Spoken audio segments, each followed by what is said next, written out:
Boy, we got a good one for you today. Welcome to the show. Merry Christmas. However else you celebrate this time of year, I hope everything is awesome. And before we get into the show, like normal, I got a bunch of things I want to throw your way. First, big shout out to Live Rishi. These guys make some high quality CBD product. If you haven't got a chance to check out some of this stuff, jump over there, liverishi.com. Some tinctures, used that last night, helped me sleep. I use it often, helped me chill out, relax. That's an immediate effect. Helps you get a good night's sleep. Long-term benefits is CBD oil is endless. I don't have enough time to talk about that. You can Google it. Also, another product that I use almost daily is Rishi Rub. This stuff, man, you got some sore aches and muscles, pains, joints, check it out. Jump over to liverishi.com. Let them know I sent you by using the code word TABLE. And guess what, man? 50% off. Yep, that time of year for giving.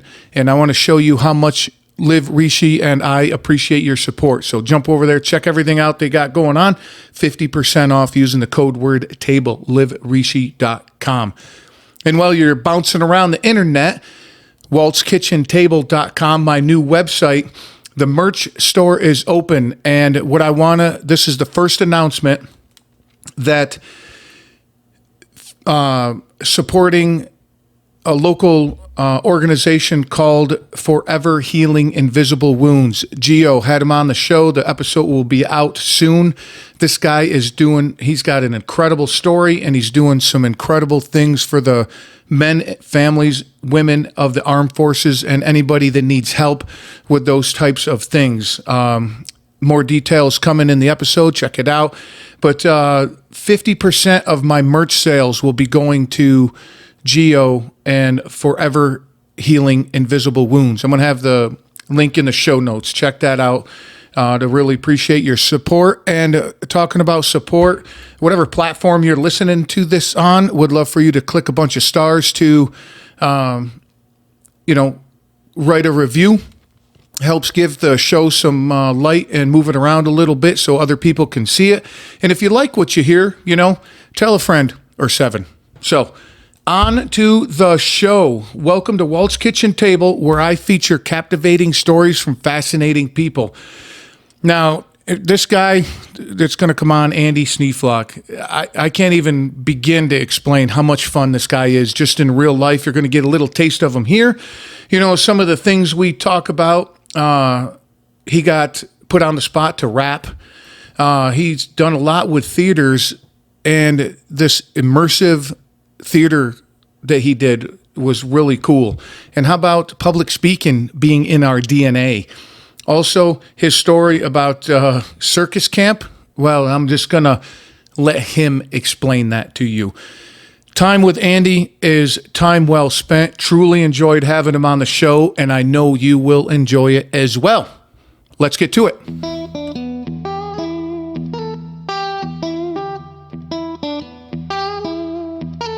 All right. How's that? That's pretty good. Can you hear me? I can hear you great. Can you hear me? Oh, no, not really. Oh, shit. Here, I'll get it closer. Maybe I'm not loud enough. Yeah, it's the microphone, too. Yeah, what's up? Now it's right. Little closer. A little closer? Like this? Oh, right there. How's this? Oh, Sound look at that. good? Sounds good. Woo, woo, woo. Sounds sexy. Hey, man, thanks for coming over the Big Water. Oh, dude, my pleasure. Yeah. Queens? Brooklyn. Oh. You fucked that up. I know. I did it on purpose. I know how serious you New Yorkers take your boroughs. Brooklyn is the place. Oh, yeah? Yeah. Somebody from Queens would say the same thing, or? Yeah, but they'd be wrong. Oh, okay. About Queens. They'd say the same thing about Queens, but they'd be wrong. Okay. About Brooklyn? Right. So Brooklyn's a place to be in New York? Yeah. Not Manhattan? See, Manhattan's too loud. For me, Manhattan's too loud. It's too loud. It's too crazy. There's never any quiet. In Brooklyn there is? Yeah. Well, we live on a dead-end street in Brooklyn. That's right. That's right. You live on the... Yeah. So there's never any traffic that goes through. So for us, it's quiet. And like the perfect summer night, you have the window open just a little bit and there's a little bit of a breeze coming in and you don't hear... Doesn't sound like... Yeah. You don't hear like, sirens and... Nothing. You don't feel like you're in New York. Huh.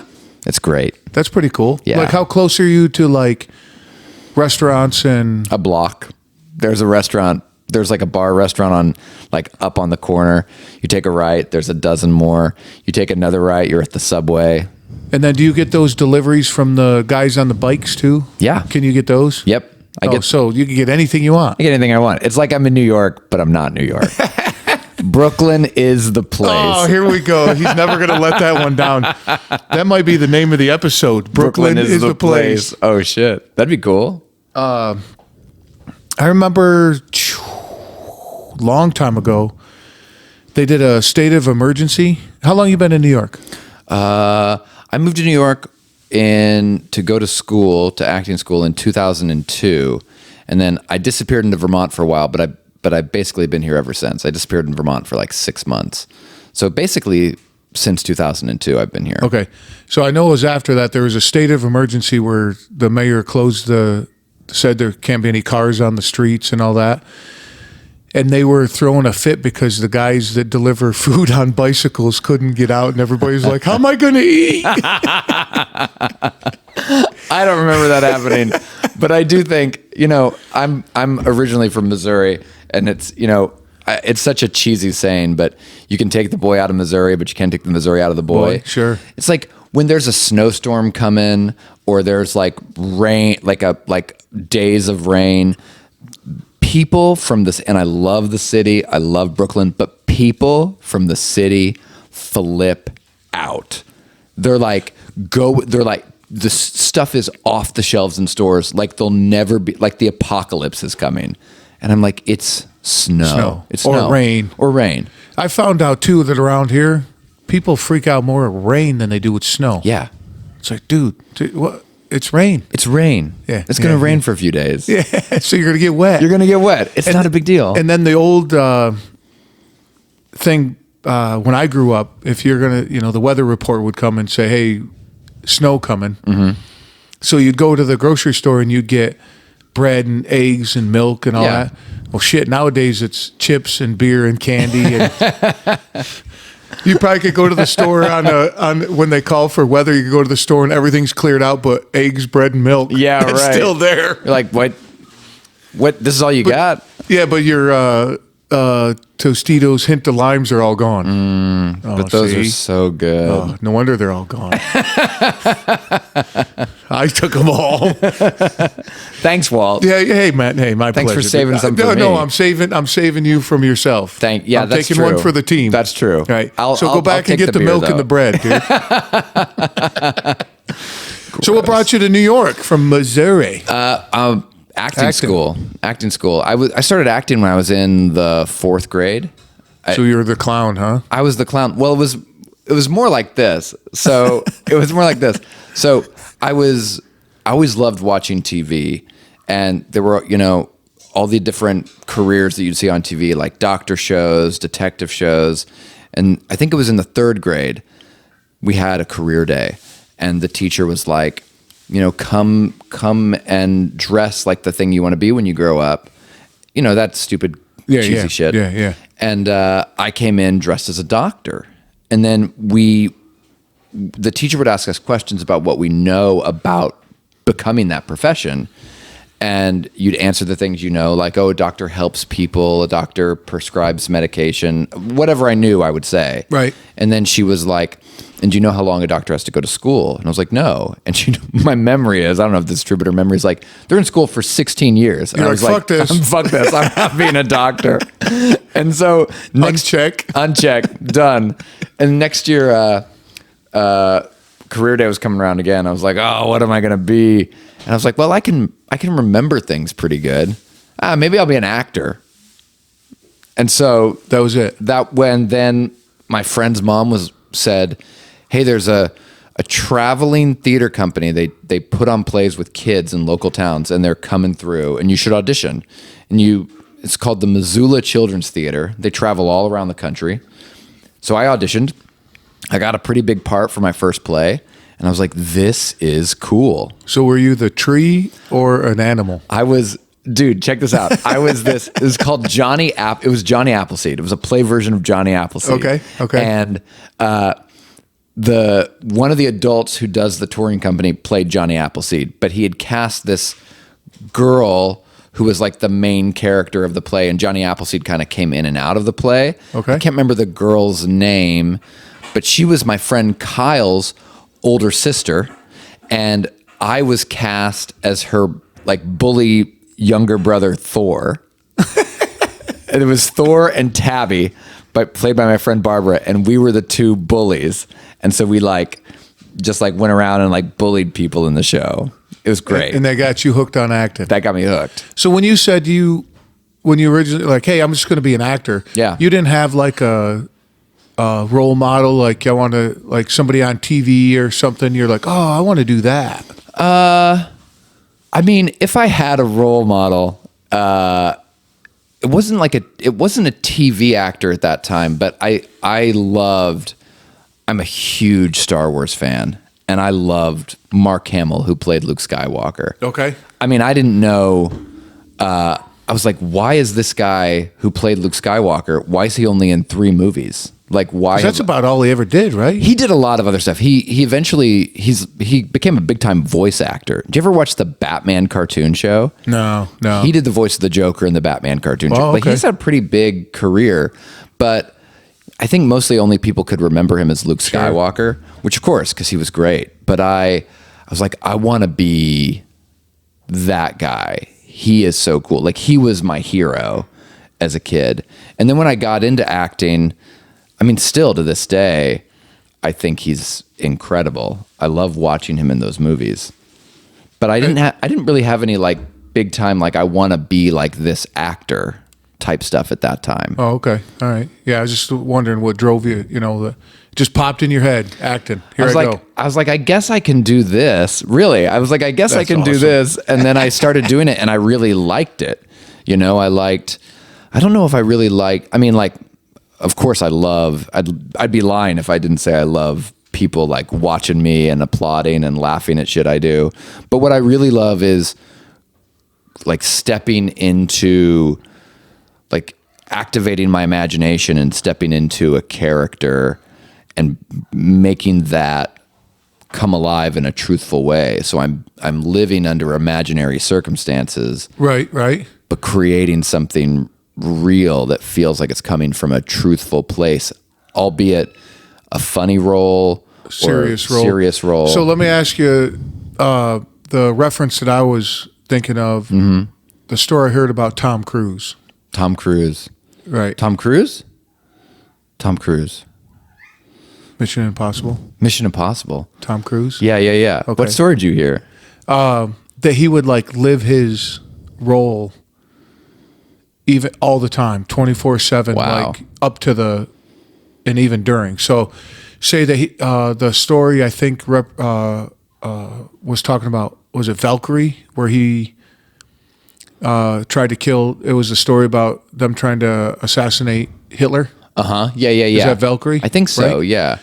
He would, from like 6 months up until they started filming, during the filming, he lived in those clothes and acted like that like 24 hours a day to become the character or something. And I guess it drove his old lady nuts. Yeah.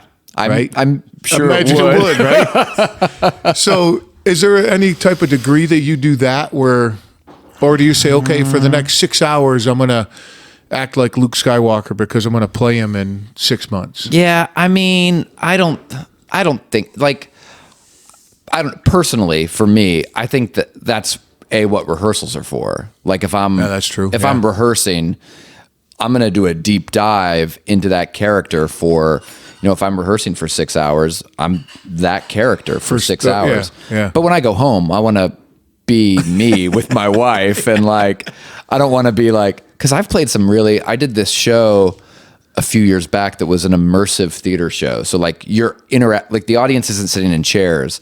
It was like a house party, and like people are like walking around and you're dancing with people and actually interacting with the audience while you're doing the show. How the hell does that work? Like logistically?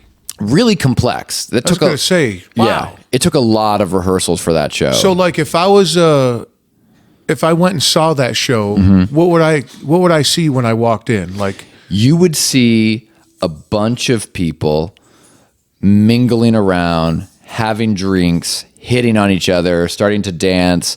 Well, sounds like any nightclub I've ever been in. Exactly. It would look exactly to you like a nightclub. And then music would start coming over the speakers.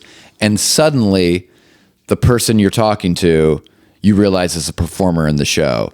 Or someone you saw earlier is walking past you. So you didn't know who the 12, 15 performers were until the show started because they're mingling with you. And then as the show goes on, you can follow different performers through different parts of the venue or set and watch their story unfold and interact with them and watch how they interact with other actors.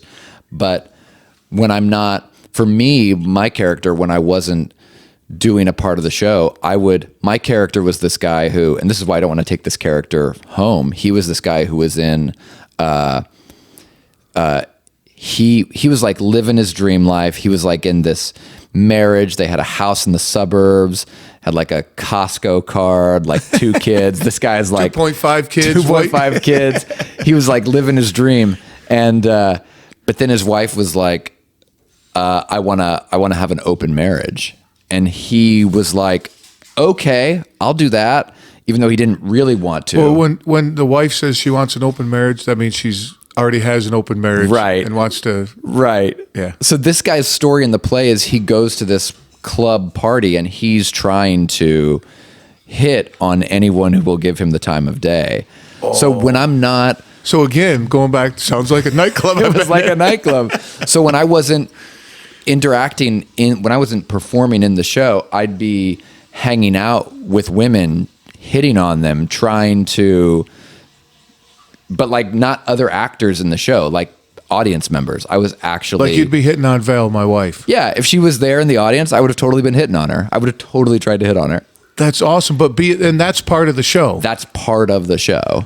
So when people come to see that show, they expect to see that, or they just don't know what they're walking in? They have no idea what they're walking into. That sounds different. It is different. Now, they knew it was immersive, so it's like, hey, the actors may talk to you, they may communicate with you. We would do things, there are these things called like intimacy protocols that we put in place in immersive theater now, where like, if I wanted to interact with you, I might hold my hand out to you. And that's my way of saying, if you want to have physical contact with me in this show, hold my hand. Take my hand. Okay, all right. And that's go. And then somebody coming to see that show knows that already. They know that already. And so they can interact as much or as little as they choose on their own. Okay. But there was one person in the show who came to the show. She came to the show on the first night, and she was totally weirded out by everything, including my character. But then she came again once she knew what was happening, and she was about it. She was all about it. She was so excited to like follow around, but yeah, she wasn't quite sure what she was getting into the first time, and she was like, "What is this? This is freaky." Yeah, that would be weird. Yeah, it was weird, different, I guess. It was weird. Yeah, it was weird, straight up weird. It was weird, but it was fun to do. It was a great challenge. But I bet you it would be a challenge. Yeah. That reminds me of out in Colorado. I went to, what do they call Renaissance Festival? Yeah, right? yeah. And that was, I guess they would classify that as an immersive. Yeah, absolutely. Because we were going through the little town, and all the merchants and all that. Yeah. And this dude came by and stole my bag that I was hanging on to. What? He grabbed it and like ran a few steps in front of me and was like, woo. And you could tell he was in costume or whatever. And then he, I'm like, give me that back. And you'd follow him over a few steps. It wasn't, I never felt threatened at the time, right. at it. But it shocked me. And they're like, yeah, this is part of our show. We go and do this to make it feel this is the way it was back then. Yeah. People would just come steal stuff, or, like big guys would walk by and like bump into you and you'd be like, watch where you're going. And they yell at you and you're like, holy shit, this is cool. Yeah. So probably something like that, right? I mean, that's an immersive performance. Absolutely, 100%. Okay. I think, and Renaissance fairs have been doing stuff like that forever. Which I think is what's one of the things that's very exciting about Renaissance fairs. But for theater, I don't do a lot of much theater anymore, but to me, immersive theater is the way of the future for theater, because it's like if audiences want to come, they're not sitting in a chair passively. They're interacting. Acting. Yeah. Very cool. And again, the logistics on that would be so hard. There was it was like the first or second night I had this rap because my character rapped in the show. So I know I was like the 30-year-old white rapper. All right, let's hear it, dude. Oh, I don't remember. You don't, it. oh, come on. I remember. Do I remember? Shit. There was one. If you remember, it would come back. Yeah, I'll think about it. Yeah. But the beat that was supposed to drop from the speakers in the room I was in didn't drop. And so I'm just like, I'd pulled it's our very first show. I'd pulled like 6 or 8 people into the room to watch me do my first rap, which was all about cunnilingus. I can't remember the words, but it was all about cunnilingus because my character was a lot. And the music doesn't come on. And I'm like, oh, so you go acapella, huh? well, how do you fucking acapella for rap? I don't know how to fucking do that. But this guy in the room. Did he start beatboxing for you? Yes, no he did. Shit. He dropped me a beat. And I felt like such a rapper then because he did it at like twice the speed as the rap was supposed to be. And so like my rap was maybe like, but he started going, and I was like, oh shit. Fuck, okay, here I go. And I just like, I did it. And I did the rap maybe in half the time. That's awesome. Thank God he was there. Oh, man. That's awesome. I guess you couldn't acapella rap, could you? You can't really acapella rap. But yeah, logistically, the show was kind of a nightmare because when things fell apart, like what can you do? You can't do anything. Yeah. They have this thing in in theater called a technical rehearsal. Okay. Which is typically like a weekend where before you do like a scene in a play, you're figuring out the lights and how the sound mixes in and just all the technical stuff that happens that you may or may not notice in a play. Okay. For this show, it was so technical with all the different things. We had a week of rehearsals, and there were rehearsals where I would show up for 4 or 5 hours and literally not do one thing. Oh. Because they had so much to do. Oh, I'd find stuff to do, but like I wasn't required to do anything. I could just hang out. There was one day I just slept. How long did you do that show for? Let me back up for a little quick. Yeah. How long? Like if I went to see that, how long was it? 3 hours. Holy shit! So 3 fucking hour long show. And how many did you do a night? Did you do 2, like nights, a matinee and a? Most nights we did 1, but on Friday nights we did 2. We did 1 at 7, and we did 1 at 11. So we went 7 to 10, had an hour break, and then did another one from 11 to 2. Okay, so the 11 to 2, was that a different rating? Like no, same rating. Okay, Same like. you know like, how because like some shows are like PG and one's like some are like XXX. Yeah. No, it was the exact same thing? show. Okay. But I realized something really cool about myself during that show. I don't know, like during the nights when we would do the 2 shows, because I worked with a lot of these young actors right out of acting school, and it was wild to me. I was maybe about 10 years older than most of them. And it was wild to me that they would be so exhausted after the first show. And I'd be fatigued, but I'd be like, let's do the next one. Let's go. Let's do it. And they'd be like, how can you do this? And I'd be like, this is our job, right? How are you not ready for this? We've been preparing for this all day. We knew we had this.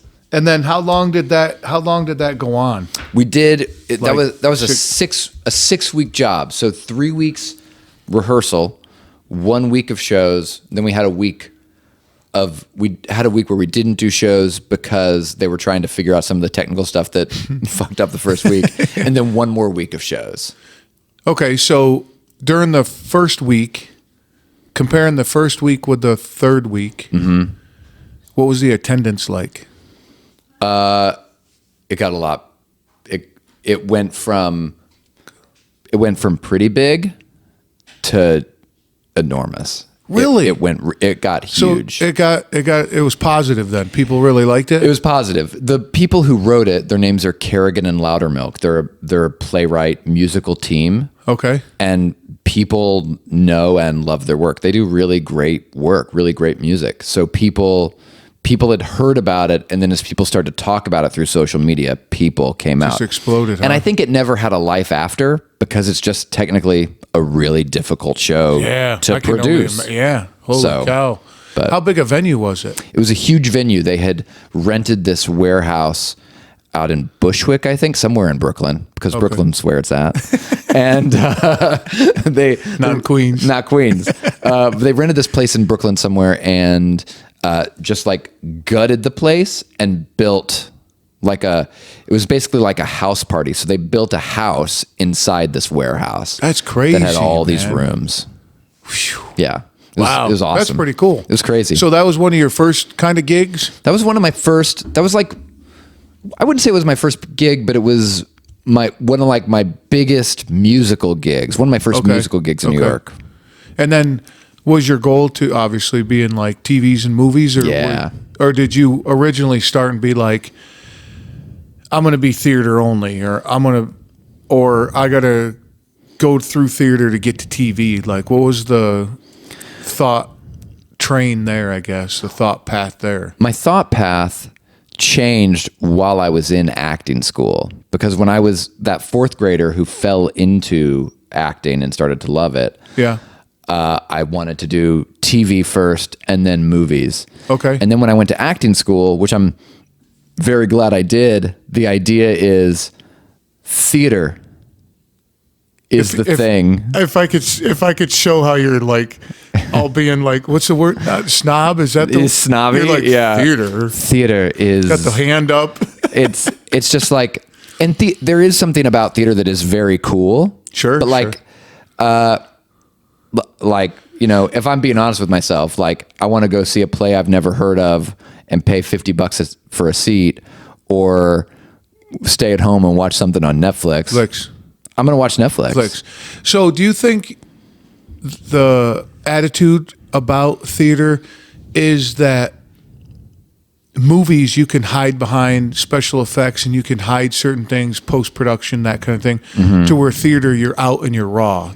You're in front of, you have nothing but you to hold you up. I think that's what So there's like a purity there? I think that's what theater schools sell you, but Okay. I don't think that's actually true, because I've done a lot of TV and film over the past few years. Right. And the thing that I've learned is when the camera's on you, it is, you know, the camera can be far away, but the rack frame can be really tight on your face. And Okay. if you're phony or full of shit in any picking way, that shit up it's quick. picking that shit up. So Yeah, in a yeah. way, you have to be really raw and really real in front of the camera to let it capture you and let people watch that over and over and over again until the end of time. Yeah. Okay, I see. Because one of the things about theater is, yeah, it's raw, it's real, it's happening right now in Boom, this it's moment. gone and that's it. But then if you have if it didn't go well, you do it again tomorrow night. Movie Right. doesn't go well, It's there. forever. Yeah. Okay, I see that. Yeah. I just thought of something with a movie. Oh, a little sideline, but I think it goes with a movie. I'm wondering. I'll see. Get your opinion on this. When you're, I'm full of opinions. Give I me love it. Yeah. Our fear. I heard somebody say this about our fear of public speaking, and I wonder if it applies on your end too, like getting in front of the camera, right? So they claim that our fear of public speaking comes from deep in our DNA, back when we were like in clans and shit. Okay. Okay, we're like Neanderthals or however, whatever, which way you feel it's pronounced. What? How else could it be pronounced? Well, Neanderthals or what's the other one? That's how I say it. But anyway, Neanderthals. Yeah. Neanderthal. I say it the same way. How else would you say it? There's another one. Neanderthal or Neanderthal. Neanderthal? Something like that. I don't know. Anyway, fuck you, dude. But when it comes to Sorry. back in that, if you fucked up, you had to go in front of the clan and plead your case. And if you didn't do a good job pleading your case, you got the boot. And in those times, if you were by yourself, your life expectancy drastically declined. Right. Yeah. So he feels that this guy was talking about it, which I'm totally butchering it, right? But he went into it. I think it's probably a TED Talk or something. But he feels that fear of speaking in front of a crowd got so ingrained in our DNA that it still affects us today. I think because of the outcome. Yeah. I think that's possible. It makes sense, though, right? It makes sense. Am I just... No, I think, and this could be total bullshit. I have no science to back this up. And we're not looking it up either. We're not looking anything up. Full disclosure, we're not fucking looking anything up right now.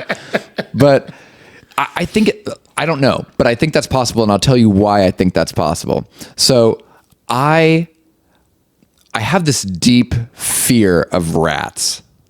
Okay. I fucking hate rats. Little hairless tail and little toes. They're disgusting to me. Okay. I hate them. And so my wife and I... Very quick question. Yeah. The bigger they get, the worse, or the smaller? The bigger. Okay. Yeah. The bigger they get. When I was back home in Missouri, I worked at this, it was like a feed, not just feed, but it had like seeds, and it was like a home and garden shop, like a locally Perfect owned place to have a rat. Yep, sure was. I didn't know that. And one day I was picking up the last thing of seed because a customer wanted it. And there was just this like big fucking country rat underneath the bag. And it had just it had just slid a little part of the seed open and had been under there all winter just eating it. And it was, and it looked up at me. It was like, and I was like, oh shit, Fred, you go get that. I ain't fucking touching that. I'm not getting that seed. But so here's the thing. So they've always freaked me out. So my wife and I are walking home the other night, and long story short, there's one on the platform. I can't see it, but I can... Subway platform. Okay. And I can hear it rustling in the bag, and I just take off. I leave Leah alone. I'm you're on your own. Past this. And she's used to that by now, because that's not the first time. And she said, what do you, she was, and there was no judgment in her question. She said, what do you think's going to happen? And I was like, well, I think. That's a good question. It was a really good question. Yeah. I was like, well, I think it's going to see me and jump onto me and bite me and give me the Black Plague. No, that's not some deep-seated fear there. Right. And I think that... Same type of thing, right? I think it's the same type of thing. I think somewhere, I have no history of this, but I think somewhere in my familial line, someone was afraid of or got the Black Plague. And it said it comes from rats and it comes from this. And it's in my DNA to just not freak out about it. Yeah. Huh. I think I think it's possible. Yeah, but it'd be the same thing as it's in our DNA to know certain things already. Yes. Right? So yeah. So why wouldn't it be too far-fetched if that was in our DNA as well? I think it can be. I think it's totally possible. It's our DNA to, as soon as we should start walking. We try to start walking as soon as possible, right? It's in our DNA to do that. Yeah. Right? So it can't be too far off to have fear of things. That it's just passed down. Right. Yeah. Yeah. Rats. I think that's totally... So speaking of Netflix, they have a amazing documentary about the rats in New York City, dude. You got to check it out. I don't know if I It's actually very well done. Is it? Yeah, I enjoyed it a lot. And there's this guy on there, he's like an exterminator. He's this old dude, he's like smoking a cigar, and he's like, these fucking rats, they've been around forever, and this is how you get rid of them. And I was like, oh, where'd you get this guy? If you had a video component of this podcast, everyone would just see my entire body tighten up. Yeah, I was going to say. This Netflix show. They're like, you're not telling me conquer your fears, dude. No, I'm right there with you. No, it is the year of the rat, so maybe this is the year to conquer my fear. It is the year of the rat. I did. Yeah. We saw that we were down Atlantic City, and they were all decorated with Year of the Rat. Yeah. Yeah. I think it's time. Maybe the universe is telling me, get over yourself. You can't miss it on Netflix. Rats. And that's here's all the it thing. is. We looked up the Black Plague when we got home, Leah and I. It was not transferred by rats. It's not. How was it transferred? I think Did you? I think it was I think they think it was an airborne virus. It was transferred shit. person to person. Airborne too, huh? And the rats got blamed for it, and now I'm afraid of them because of that. Poor fucking rats. They get blamed for everything. Like cockroaches, right? And I got no fear of cockroaches. Yeah, I don't care. Yeah. Snakes, a little bit. Yeah. Snakes, depending on the situation I'm in. Depending on the situation. Yeah. Like that one time you found an old tomb and you fell inside and it was just surrounded by snakes, but you were just looking for the Ark of the Covenant. Yeah, exactly. Like that. It was not bad. Yeah. I was like, snakes, fuck them. Indiana Jones reference. One of the best movies ever, dude. Oh, God, I love that movie. That's a classic. Love Indiana Jones. Speaking of movies. Yeah. Top 3 movies. Top 3 movies. Star Wars Return of the Jedi. Now, is that the original one? Is that the one we're going to see tonight? That's the one we're going to see tonight. So we're going to see it. An orchestra play the music, John Williams music, right? Right. So I'm just trying to describe NJ Pack. It's like it's not a theater, right? It is. It is. My wife back there. Yes, it is. Yeah, I performed there once. I did a show there. I Oh, was get on the tour. shit out. Get out of here. Yeah. What'd you Years do? ago. I was doing this tour of a play it was a parody of the Hunger Games movies called The Hungry Games. The Hungry Games? Yeah. It was It's comedy? It was a comedy. Okay, It was okay. hilarious. But we toured the East Coast and we did a show there. It's a great theater. Oh, yeah. No, it's absolutely beautiful. But I'd give the right representation if somebody can't physically see it. So, like, orchestras, and we watched the Hip Hop Nutcracker there. Oh, cool. That was kind of cool. Oh, that's dope. The talent of those people. What the fuck? Dancers? Dude? Oh, my God. I love dancing. Holy Christ. It's so amazing. Just, you're like watching them, all of a sudden they do something, you're like, what? How they do that with their body. Yeah, the way they move, and then both men and ladies were doing it when they, like, he moves across the floor without, like, moving.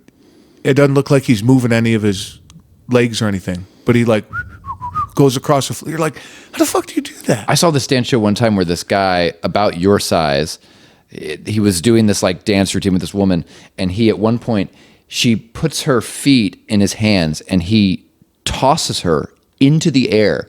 She shoots straight up into the air. She pikes her body like at a 90-degree angle, comes back down, slides down his back, and he reaches through his legs And pulls her through? and pulls her fucking through. And she never hit the floor? Never hit the floor. I like with I all want to see that again. I was with all these, fancy people in this theater, and I was like, oh! Like you're at a rock concert. You can take the boy out of Missouri, like I said. It doesn't, yeah. But the show tonight, Yeah. so I assume it's going to be on their big screen. The music's out of it. New Jersey Symphony Orchestra. You're Chimed in from my wife in the background. Thank God, 'cause we don't know what we're seeing tonight. So we'll watch the movie, but they remove the music and the orchestra plays the music instead. It's very cool. You ever see something like that? Never. No, me neither. I'm really excited. Yeah. And Okay. it happens to be one of my favorite movies of all time. Yep. That movie. That's a good movie. That movie, top 3 movies. Yeah, Star Wars, Return of the Jedi. Maybe probably Indiana Jones and the Temple of Doom. Is that the first one? That's the second one. What was the first one? The first one is Raiders of the Lost Ark. Raiders of Yeah. Temple of Doom. No, because is that the one where they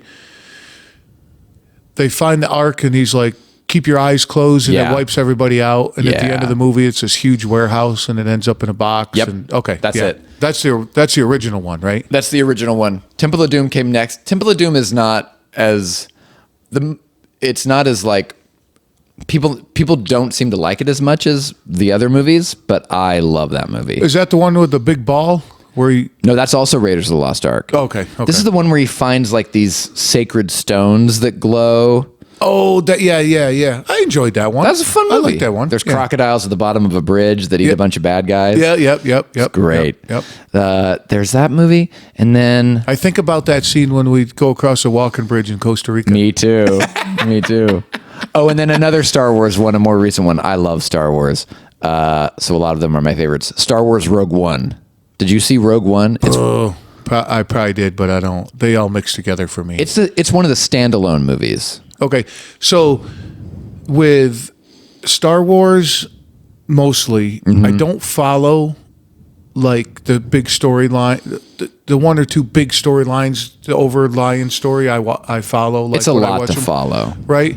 I just watch them to enjoy the movie. If you haven't seen, this is not a plug for Rogue One, but no. if you haven't seen it, Walt, you would love it. It's you don't have to have any context for anything else, and it's like a war movie. It's just like a really heartfelt action movie about people about a crew of nobodies who got nothing to lose, who were up against essentially raging against the machine, and they're probably going to lose. Oh, okay. All right, I'll check it out. You would love it. So with good. that, if you like Star Wars and that kind of setting, I have a question I like to ask people. Okay. So when the quote unquote apocalypse happens, the earth is going to, society, whatever. If it all falls apart, I believe it's going to end up in one or two different ways. Okay. And I like to see where you think it's going to end up. Okay. You ever see the movie The Postman by Kevin Costner? Yeah, I love that movie. I fucking love That's that a great movie. Oh, I love it. Tom Petty. Oh, yeah. I know you, man. You're famous. You're famous. I love that movie. That's a great movie. And then, of course, the one I compare it to is... Oh, God, what the hell? Blade Runner. Oh, yeah. Okay? Mm-hmm. So, if everything crashes, where do you think society would be? Blade Runner or Postman? Postman. I do, too. Absolutely Postman. I think so, too. Yeah. Yeah. Like, knock us back 400 years. We rely so much on technology right now. Yep. I mean, Or you could put in the Terminator. You could have the Skynet thing, but I think that's... Yeah. I think we're all just... I think if the apocalypse happens, there's no... We literally... How do I say this in a nice way? I'm a teacher, and I teach acting. I love it. But the younger generation... I barely know how to get by without without a phone computer or my phone. But the younger, I'm like, they're gone. You don't need it. You don't need that to not. Have you? Short story. Two students were having a conflict. They couldn't figure out when to meet to do something.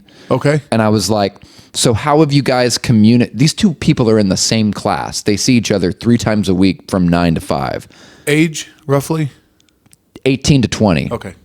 They'd never had a conversation about meeting. They see each other all day long. They'd never talked about, they might have talked, but they never had a conversation about when they would meet. It'd all been through text. They'd never actually talked. And I had them both there, and I was like, well, how about you? Hey, we have a conversation right now. We figure this out right now.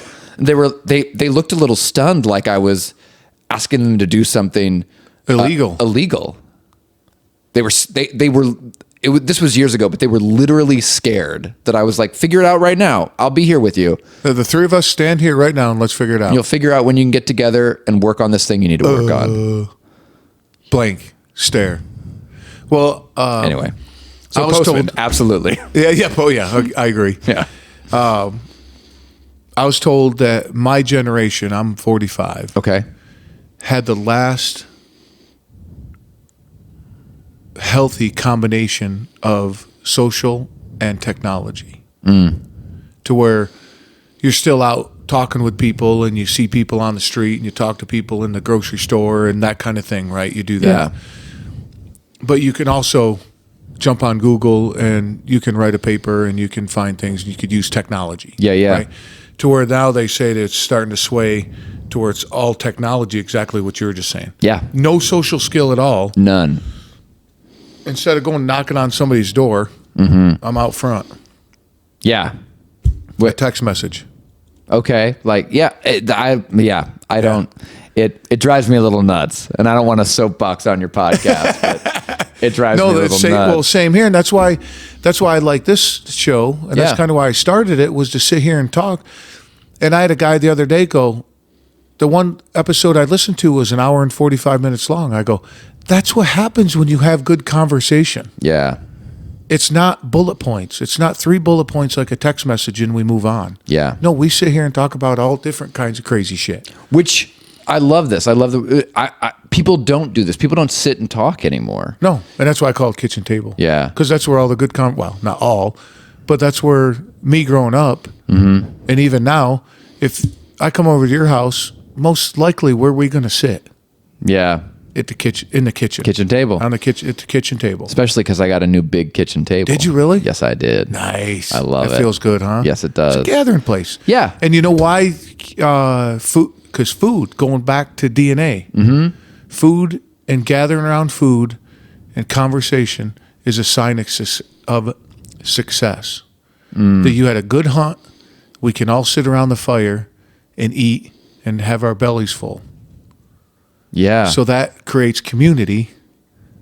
A guy brought that up to me like years ago, and I was like, no shit, that makes sense to me. Dude, that's so cool. I think that stuff is in our DNA. Yeah, because All that shit we've been talking about. yeah, absolutely. Yep. So now, the way he described it was, if we can all sit around and relax with a full belly, because today was a good day or the hunt was successful, that creates community. It's put in your DNA that this is where conversation happens. Yeah. Because when you're out doing everything else, you're so fucking busy Yep. that you're not talking, right? No. So now when you sit down and eat, oh shit, the Italians been knowing that for how long, Yeah, right? those guys, they know the truth. But it's so true. It's like, I'm sure it's similar for you and your wife, but my wife and I we'll both have our like crazy hectic days. And sometimes the only time we get to see each other is When you're dinner. eating. Yeah. We sit at the table and we eat and we talk about the day. Yep. It seems, yeah. And we did that. My parents were teachers, and so they'd get up early and they'd get my brother and I up early to get to school, and they'd get to work, and essentially we'd all be going to school. But the one meal we'd have was at the end of the day at the kitchen table, and we'd sit and we'd eat and we'd talk about whatever. And on my website, I talk about that growing up, the kitchen, whereas everybody would congregate, it'd be standing room only, and the 3 rooms around it empty. Yeah. So that's I don't know. I like good conversation, and then the other thing too is not having a topic, right? So look at all the stuff we just talked about, Yeah. and we'll talk about other crazy things, Yeah. right? But you're not pigeonholing yourself. Okay, we can only talk about technology and this phone and the apps. Oh, shit, man. How long are we going to talk about that for? Yeah. Even though it might be interesting, but that's where you get, my opinion is that's where you get your 30-minute, 20-minute, 45-minute podcast episodes. Because they can't go 2 hours talking about an app on a phone. You probably Right. could, but how much are you going to retain from that, or how many people are going to listen to that? No, give me 30 minutes of good content on one subject, and I'll move on. Yeah. But when it's conversation, when it's open conversation, I don't put a time limit on it. There's some that are 45 minutes long. There's some that are 3.5 hours long, Wow. right? As long as there's good conversation and the content's good and it's moving forward, let's keep going. That's awesome. And then eventually I'd be like, dude, Andy, shut the fuck up, dude. Hey, you wouldn't be the first person to tell me that. Vermont, that I want to circle back around. Would you go hide? Oh, look at your face, dude. He's like, shit, I was hoping you wouldn't remember that. Shit.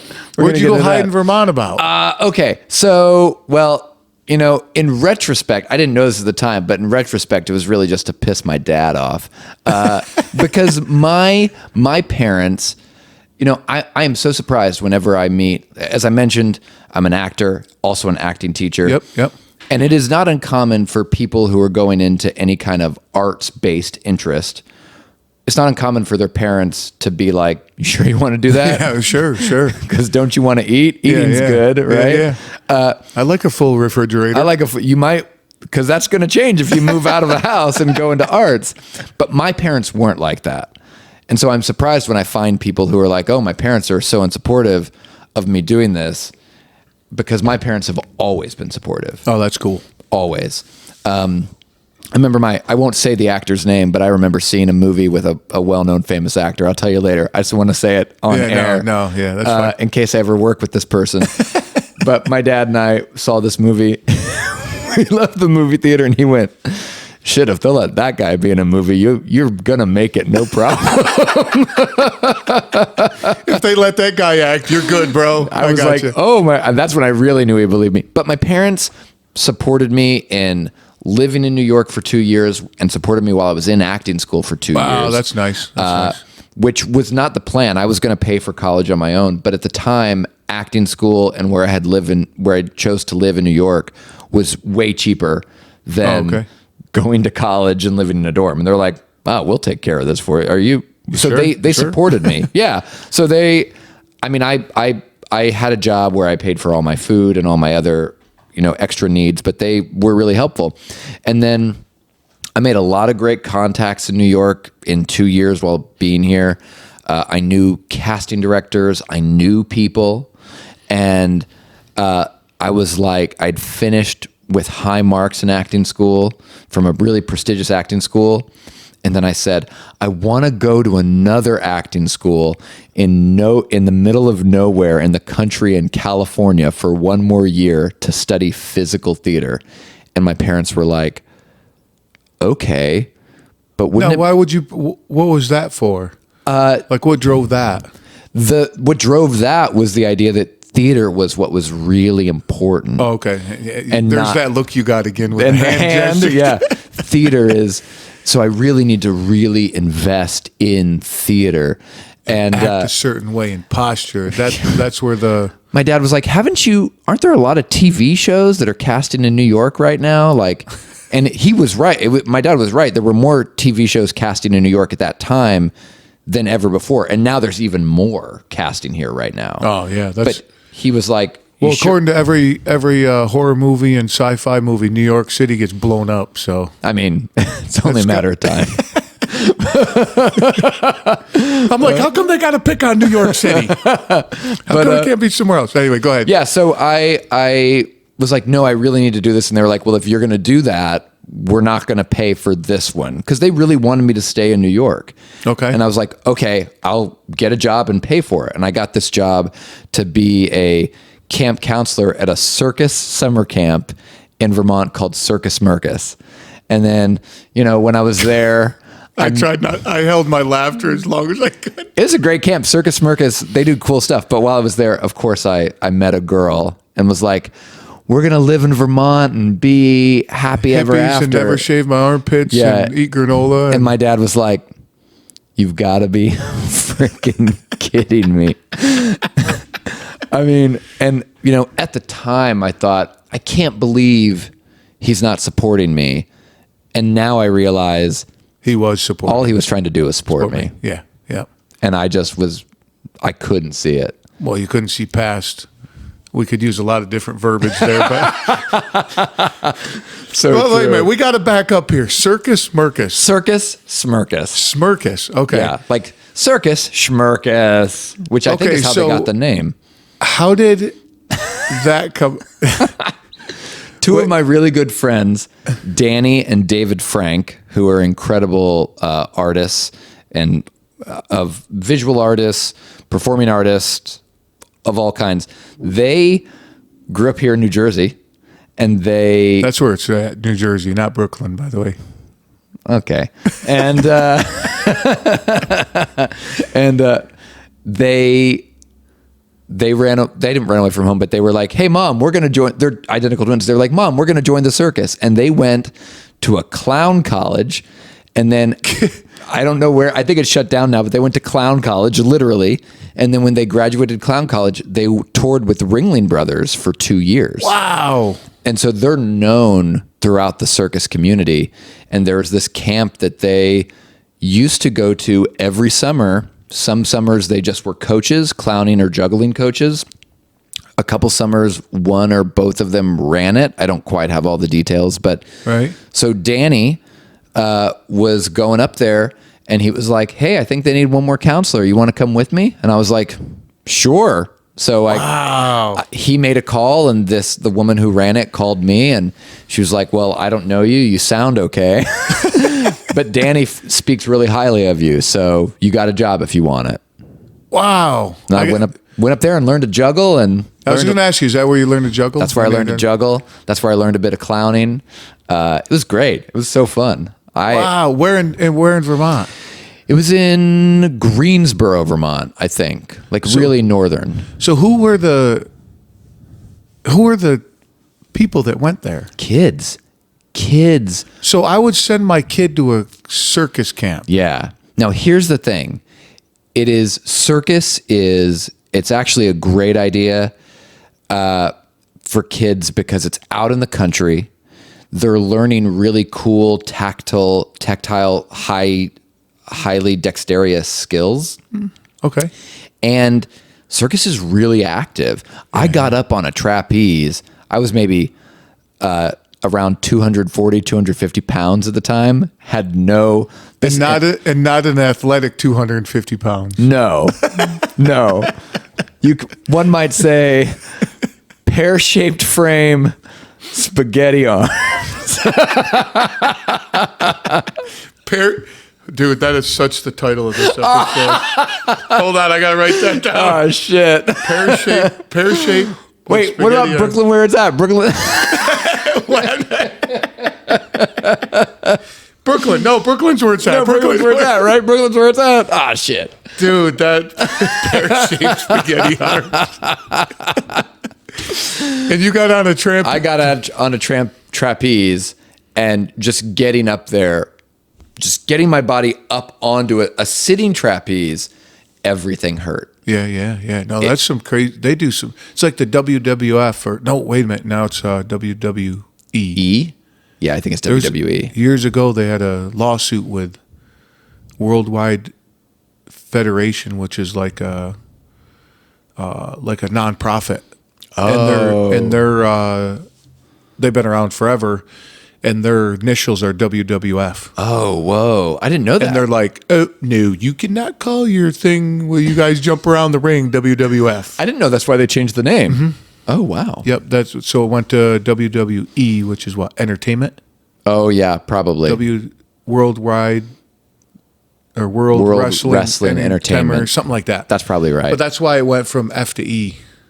And I don't know the name of the original company. There was the original WWF. Yeah, and they still are. And it's like some mega corporation worldwide thing that does a lot of like when a hurricane hits somewhere, like a drought, and they go and do, they go. I feel like I've seen that somewhere. Yeah. Isn't that crazy? Yeah. And then, Ed McMahon's got a lot of, or not Ed McMahon. What's his name? That owns WWE. I don't know. I never watched that. Oh, you're not? I thought you were into wrestling. No. Oh, why did I think you were into wrestling? I don't know. I mean, you would think that by looking at me, but maybe. I mean, well, I did send you all those text messages with Hulk Hogan. Oh, those are well, that's the brother thing. But that's just because I thought it was funny. But no, I wouldn't watch it because I remember wanting to watch as a kid. My dad, I know I'm talking a lot about my dad, who I love, and he's like my hero. Sure. But he wrestled in high school, like high school, like real wrestling. Okay. And then got a scholarship to go to college to wrestle. Nice. And so I remember wanting to watch WWF when I was called that as a kid. He was like, "That's not real wrestling. Let me come show you real wrestling." And he took me to a high school, and we watched. Oh, that's cool. A real that he eventually coached for. But I was like, "Oh wow." There's a difference. There's a difference. They're not flying through the air. He was like, "No, that's all choreography." Well, see, the reason I was thinking of it is when you brought up the trapeze, in the circus, these wrestlers, man, that's crazy what they do. Yes, it is. Yeah, that they're under incredible athleticism and training. It might not be quote unquote real, but like they are they're real athletes. Absolutely. Absolutely, yeah. You can't 100%. you can't deny that.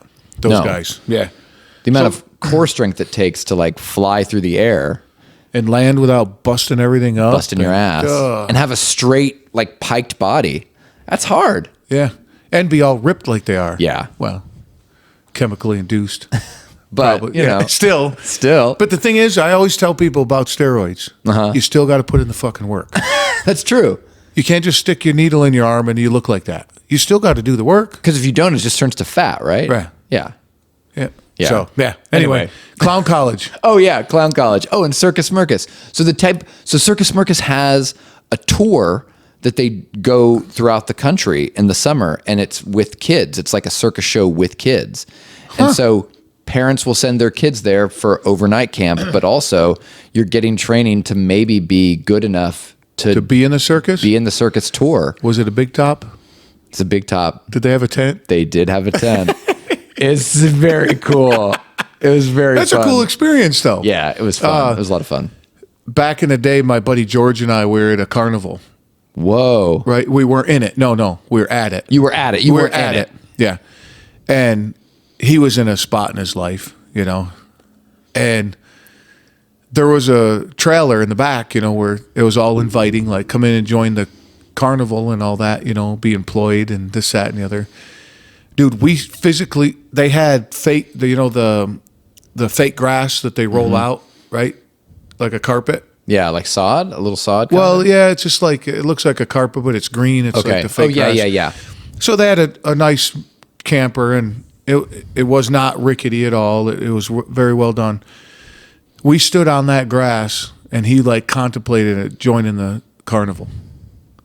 And I'm like, all right, dude, if you go, I'll go. Oh no. Yeah. And we sat there, and we like discussed it seriously for like 20 minutes. Obviously we didn't go in. Yeah. But man, imagine what my life would be like if How old were you guys?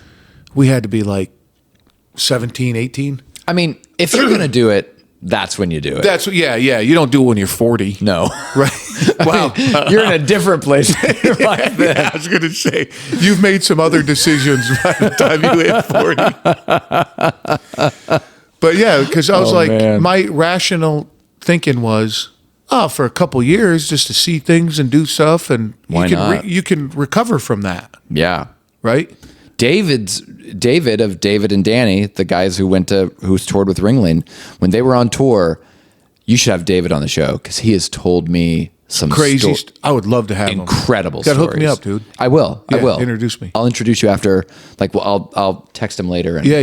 But That'd be great. His stories are just I can imagine some. not even from his time with Ringling, but just like he's got some incredible stories. You'd love him. So it was worth it was 6 weeks you were there?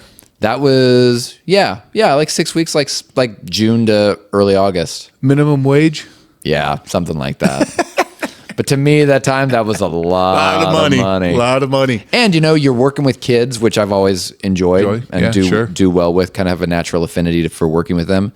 And you got like free summer camp lunch every single day. So hot dogs, tater tots on the rainy days. Whenever it rained in the summer, you could always count on rainy days. They would make the best grilled cheese sandwich I'd ever had in my life. Just on rainy days? Just on rainy days with tomato soup. It was perfect. Oh, that's classic, dude. Classic. Oh my God. Love it. Tomato soup with a grilled cheese sandwich. Boom. I was like, rain every day of the summer. Rain. Well, how come? What was the theory behind only on rainy days? I don't know. I can't understand. Warm, inviting, I guess. maybe? But it was fantastic. Nice. It was great. Now, you go up to Vermont now too, right? Yeah. You have family up there? No, but You just like Vermont? I just love it. I think Yeah, it's we one of the like most Vermont. beautiful states I've ever been It's to. gorgeous. Yeah. My wife and I go up there a lot for just vacation. Yeah. Just to like hang out. Or just camp and just it's just beautiful. The air is different. yeah. Well, it's a no smoking state. Really? Yeah, you can't smoke at all in the state legally. Are you serious? Even outside you can't smoke? Nope. In a public In a like public a public area. park or like in towns and Whoa. stuff, you're not supposed to smoke. I didn't know that. Yeah. And I love maple. So I Well, just you're in get the right spot there. everything maple Holy up there. Maple beer, maple ice cream. Oh, yeah. Maple whatever. My dad has a funny saying because he lives up there. Mm-hmm. He's like, up here, you got to line somebody up with something to see if they're moving. He goes, they move pretty slow around here. They do. It's a great, not only is it beautiful, but like when I go up there, it just, I slow down. Yeah, well, yeah, 'cause you're a product of the environment at that point. Yeah. So once you're there, the environment does not let you go fast. Yeah. Right? So if you go to a restaurant, like if you go to a diner here, first of all, the menu here in Jersey, the menu is 7 pages thick. Yeah. And you could get anything on the menu. Yep. And it'll be there in like 4 minutes. Yeah. Up there, you get an 8x11 sheet of paper that they printed out like 3 days ago. Yep. And it says breakfast, lunch, and dinner. Yep. And you're like, I guess I'll take lunch. Okay, that's a good idea. And maybe That's all we got. Yeah, and maybe 20 minutes later you get lunch. Maybe. Right? So you can't go fast. They have to go kill the cow or Right, chicken. right. They're like, you want chicken? Shit. Nah, it's bad. But yeah, so you're a product of that. So Yeah. you're not allowed. It won't let you go quicker, which forces you to slow down, which is amazing. Mm-hmm. You know, my wife and I love it too. But after like 3 days, I get the fuck out of here. But my buddy was like, because we went up there over the summer and he said, I was like, yeah, we're only going up for 4 days. And he said, 4 days will feel like 4 weeks. You'll feel so rested. And sure enough. That's a good point. That's a good way to looking at it. Yeah. Instead of resisting it, I'm like, you know. Yeah. But it does. A guy I had on a long time ago, he quoted Einstein about time and how, like, you know, 4 days feels like 4 weeks and that type of thing. And he said the way Einstein described it is stick your hand on a hot surface for a minute and it feels like an hour. Yeah. Sit next to a beautiful woman for an hour and it feels like a minute. Einstein was cheeky. Yeah, I was just like, that makes sense. Yep. Wow. Einstein. That's it, dude. Cool. We good? We good, man. Thanks for coming on. My pleasure. Did you have a good time? I had a great time. It was so funny. I was so afraid. I was like, what Dude, crazy cool story am I going to tell? I could see when we were driving here, I'm like, yeah, he's going to be good. But in my mind, I'm like, he's like sitting over there racking his brain trying to figure out what he's going to talk about. I got to talk about this and that. And the time I got chased by a mama buffalo. What? I'll tell you that real quick. That's what I was going to prepare. But I went to visit my family once in Missouri, and we got this little park near my house called Krug Park. And I don't know if they still have it now, but they used to have Park. Krug Park. It's a dumb name. But I don't know if they have it anymore, but they had like just a little enclosure of buffaloes. And I had been away for a while. It's so stupid. So full size buffaloes? Full size buffaloes. They're big. They're big, and they've just been there for years, and they're slow. Well. And they're slow, and they look pretty, passive. Yeah, exactly. But there was this, I'd been away from New York for a while, and there was a baby. They'd had a calf. Ooh. And the calf was like following me around the fence. And so I was just walking and watching the calf follow me. And then I got to a place of the fence where like I could climb over. So I started to climb over the fence, and I was literally on my leg I was on the top of the fence. My legs were hanging over the middle. Yep. And I hear clup, clup, clup, clup, clup. And I look up, and Mama Bearing down on you. Bearing down. And I jump back over the side of the fence. She is still running and realizes I'm no longer a threat. And she just she stops rolling and slides in, and she takes her horns and just starts hitting it. Hitting the fence? Hitting the fence. And as I tried to walk away, she followed me as much as the fence would allow. Woo! And so that was the story I was going to plan on telling. And I guess I told it anyway. Yeah, that too. But then when we got here, you were procrastinating a little bit to sit down. Oh yeah, absolutely. That was fun. That was just fun. It was cool. I'm like, take his time, dude. That's all good. But look, I mean, it's been an hour and a half. Shit, really? Yep. Wow, it's been a pleasure. Yeah, thanks for coming on. My It's pleasure, Star man. Wars tonight, dude. Yes, sir. Whoop, whoop. You'll see my favorite movie tonight. Thanks for tuning in. I hope you enjoyed that as much as we did. Andy, again, is just a blast to be around.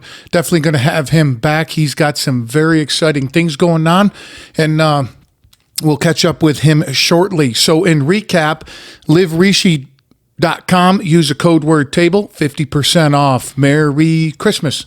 Also, waltzkitchentable.com. Merch store is now open, and I've been saying some things for a long time. We call them Waltisms, and I went and put them on some merch, and that also supports this show and Gio and what he's doing for the men, women, and families of the armed forces through his organization called Forever Healing Invisible Wounds. And again, there's some all the stuff will be in the show notes. And don't forget to throw up a review. Hit me up with any questions. And I am feeling the love around here and the support. Got some big things coming down the pipe. And till next time, much love.